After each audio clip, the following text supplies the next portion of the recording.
বাংলার সতীপীঠগুলোর মধ্যে অন্যতম একটি সতীপীঠ হল তমলুকের বর্গভীমা মন্দির।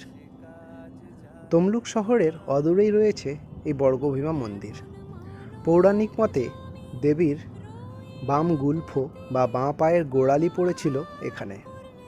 মূল মন্দিরের পাশাপাশি রয়েছে নবগ্রহ মন্দির, আর মন্দির চত্বরেই রয়েছে এক বিশাল অশোক বটিকা। প্রত্যহ সকাল 7টায় মন্দিরের দরজা খুলে দেওয়া হয় ভক্তদের জন্য, আর এখানে 2 বেলাই মাকে আমিষ ভোগ নিবেদন করা হয়। ভোগের কুপন কেটে আমরাও বসে পড়লাম ভোগ গ্রহণ করতে।